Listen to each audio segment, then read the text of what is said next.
A well-regulated militia be necessary to the security of a free state.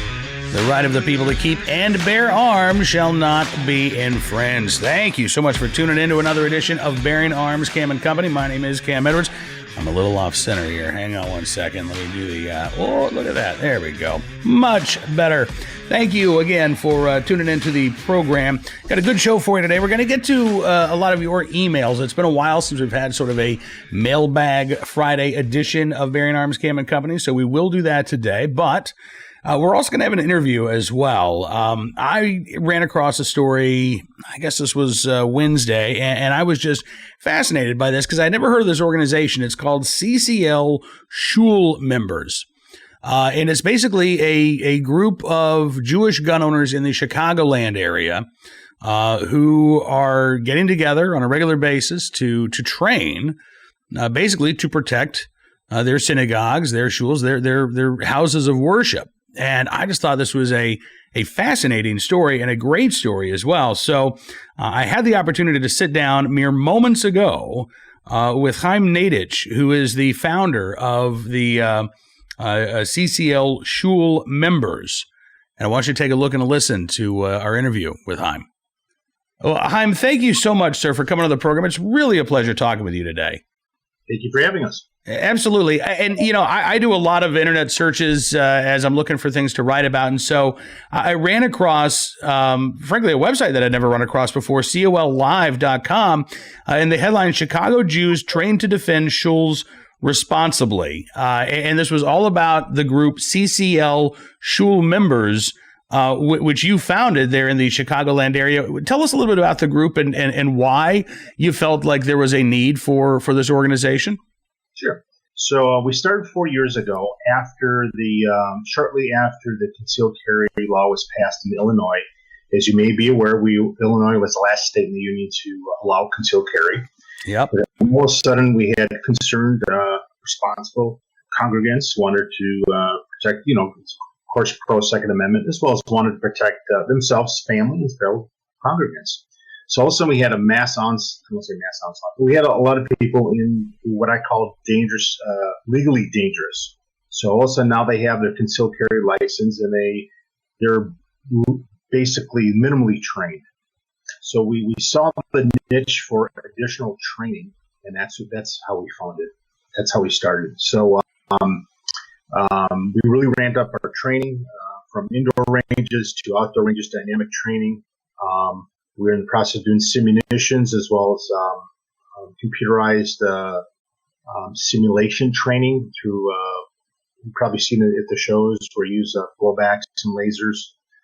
That's incredible training as well as the simulations too, because you get proficient in the range and all of a sudden now you put somebody in a high stress environment where you have actors, noise, all this stimulus, and the outcome cannot be the greatest. We saw in the church shooting, we saw two people that were shot. In my opinion, they definitely weren't the trained ones. The gentleman that took the 40-foot shot, incredible shot, obviously he had a tremendous amount of training. So that's a great indication. That's a great example of what training can do for someone in general as well as a congregation. Have you seen an increase in folks reaching out to you after things like the shooting in White Settlement, Texas, or the attack over Hanukkah in New York State? Do these events drive interest in what you're doing? Unfortunately, yes. Not only that, but we were kind of training in the shadows, what I call it. Basically, our group has come out of the closet, for lack of a better word. We live in a very anti-Second Amendment state, a blue state, and now people are realizing that, when seconds count, police, who we love, are only minutes away. We are the first responders, like it or not. So people understand that the only way to stop the bad guy with the gun is a good guy. And what about the attitude that we've seen from anti-gun politicians like Michael Bloomberg, who said that Jack Wilson shouldn't have had a gun in that church sanctuary, that the answer is more gun control laws instead of ensuring that, a congregation, synagogues, gurdwaras, whatever house of worship we're talking about, that the folks inside have the ability to protect themselves if need be. Bad guys don't follow laws. Simple as that. Simple as that. And so what has the response been among rabbis and religious leaders there in the Chicagoland area? I mean, you talk about the anti-gun attitudes that I think are fairly prevalent, but is your organization being embraced, and is this something that religious leaders are taking seriously? I think it's a slow process. I think actually we were viewed as cowboys, and I kind of challenge that opinion. Everything we do is above board. We are extremely fortunate enough to have top trainers in the state. Dan Lombard with David Defense is a police trainer, one of the top trainers.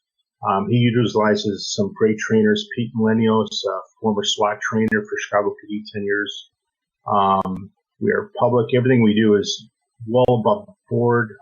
Extremely fortunate to have this quality training. Encourage anyone who is interested, come to our events. We're open to the public. So I don't say we're prejudged, I think, by some people. Now that we're actually have a foothold in the training section of this area, I think they're starting to come around. People are realizing that if you don't make a decision, if you kind of take the policy of don't ask, don't tell, you're making the decision basically. So if you don't support us, you're against us. Yeah. Well, the website is CCL Schul Members.org. And right now this is limited to the Chicago area. Do you have plans to or would you like to see this, I think, grow into a national movement? We've been approached by members from South Virginia, Minnesota, and Wisconsin. Quite honestly, we're swamped. We have so much stuff going on here. We just can't handle the workload. It takes a great dedication, a lot of time and effort to do this. Of course, we encourage people to do this, but not at this point. Okay. All right. Well, listen, thank you for everything that you're doing. Thanks for spending a couple of minutes with us. And CCL schulmembers.org. You say that you have meetings monthly that are open to the public. What do folks need to know before they show up? Nothing. Okay. Just bring themselves. Yeah, absolutely. All right. Well, listen, thank you so much for spending some time with us. I'd love to check back in with you maybe in a few months and just see how things are going. Sounds good. Thank you. All right. Thank you, sir. I will definitely be checking in with Chaim here in a couple of months. And I love the real grassroots nature of this, right? Just an organization springing up locally, doing what they can to ensure that folks are getting the training that they need. I'm impressed, and I want to see where this organization is here in just a few months. Right now, though, I would like to check in with you. We have a lot of emails that we have racked up here over the past couple of weeks, and I have not had much of an opportunity to get to some of these emails. So let's check in with what is on your mind. Juan in Round Hill, Virginia, writing in about grandfather clauses. And he says, I just wanted to point out, it's important to let your viewers know that were these gun control laws with grandfather clauses to pass, they in essence sell our children and our children's children's constitutional rights down the river. I think many people unfortunately hear grandfather clause and think, oh, okay, I can keep mine. Well, our children's natural born, God-given rights are not ours to regulate away. I love your show and thanks for all you do. Ron, thank you, sir.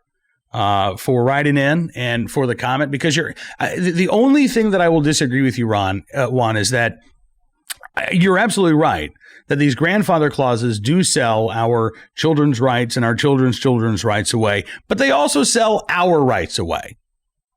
Because who really trusts? I mean, look, in Virginia, for example, think about the bill, the first gun bill that was introduced, Senate Bill 16, by Dick Saslaw, who is the Senate Majority Leader, who I know drafted this bill in consultation with folks from the governor's office because this was going to be the vehicle to move through the legislature. And it had no grandfather clause. It was simply Mr. and Mrs. Virginia, turn them in, destroy them, but you can't have them. right? Not your quote-unquote assault firearms, not your quote-unquote high-capacity magazines, not your suppressors, not your trigger activators. Can't own any of them. Then we saw that hue and cry across the state of Virginia. The Second Amendment sanctuary movement sprang forward, and you started seeing these counties say, well, hell no, I'm not going to do that. And what was the response? Oh, well, you're right. I'm gonna pull this bill down. This was the dumb idea anyway. We're going to have another gun ban bill. And we get House Bill 961, which is virtually identical to Senate Bill 16 with one exception. There is now a grandfather clause for those owners of so-called assault firearms, as long as they register themselves and their firearms with the Virginia State Police to say, hi, here I am, and here are my guns, and here's where I live. Even though you just told me you want to take my guns away, or at least you don't want me to own them. You want me to hand them over. So why would I trust that a grandfather clause is going to be around as long as most grandfathers are and not just be legislated away in the next legislative session? Again, we've seen this actually in California with their magazine ban. Back in 1998, California law changed, and no more could you purchase magazines that could hold more than 10 rounds of ammunition. But those gun owners who currently possess these magazines could continue to possess them until California law changed again in, 2018. And they passed a bill that said, well, no, anybody who owns these magazines, who've owned them for 20 years, now you got to hand them in or you got to destroy them, but you can't have them. So they went back on their grandfather clause 20 years later. In Virginia, I have no doubt that if House Bill 961 passes with this grandfather clause, that the very next year, there'll be lawmakers in Virginia who will be filing legislation seeking to revoke that grandfather clause. And by the way, there's still no grandfather clause in Virginia's House Bill 961 for magazines, for suppressors, for trigger activators. It's only for those so-called assault firearms. So, one, you are absolutely correct in that these grandfather clauses, the problem with the grandfather clause is that it still turns a right into a privilege. It still, even for these current owners, right? The position of a grandfather clause is, well, nobody can own these things except people who already did. And we will allow them, we will permit them to continue to possess them, but they don't have a right to do so. We're allowing it. Well, you don't allow a right. You respect a right. So, yes, Juan, you are correct about grandfather clauses, and I appreciate you writing in, and I appreciate you as a fellow Virginia gun owner doing everything you can to try to push back against Ralph Northam's gun control agenda. Let's see. Also, from Luke, writing in about Lobby Day in Virginia, he said, the media and the Democrats promised that there was going to be violence in Richmond this past Monday, but instead we saw well over 20,000 people peacefully assemble to lobby their politicians. There wasn't even trash in the streets, says Luke. And you could see that in all the video that was broadcast after the event. He said instead, the real massacre happened on Wednesday with the passage of the red flag law that does nothing more than violate the people's rights. So I guess the media is correct. Massacres will continue in the state of Virginia as long as there's a political party in power hell-bent on doing so. Luke, so since Luke wrote in, by the way, we've not only seen passage of Senate Bill 240, which is the Senate version of red flag legislation, but we've seen the House version advance as well. And those two bills are very different. So it remains to be seen. Now, listen, I'm a realist. Okay. I'd love to be able to blow smoke up your rear ends and say, everything's going to be fine. We're going to see some really bad bills become really bad laws. But there is something that is worth keeping an eye on as these bills start to cross over and then go back to their house of origin. And you got these differences between the House and the Senate versions. There are 4 Democrats in the state Senate who have said, we're not on board with the current language of the governor's gun ban and his magazine ban. and his suppressor ban. They have voted for red flag legislation. They have voted for one gun a month. They have voted for universal background checks. They have voted for bills that would undo firearms preemption laws in the state of Virginia. They voted for all of those things. But the Senate versions that they voted for differ from the House versions and are not as, they're not supportable. I want to make sure I get that perfectly straight here. I don't support any of them, but they're less awful than the House versions, if that makes any sense. So we're going to see a reconciliation fight. Democrats, again, they want to get bills to Northam's desk. In fact, I believe that the Democratic leadership wants to get bills to Northam's desk more than they really care about what's in those bills. So if they need to water them down, they'll water them down. As long as they can say, look, we did something. Republicans did nothing and we did something. That's what they want. They want the PR victory.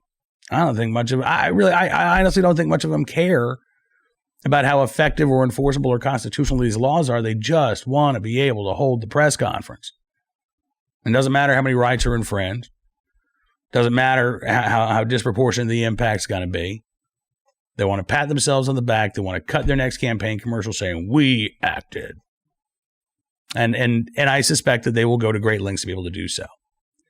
But really what we're watching right now is that reconciliation process start to take place. What are these bills going to look like when they get to Northam's desk?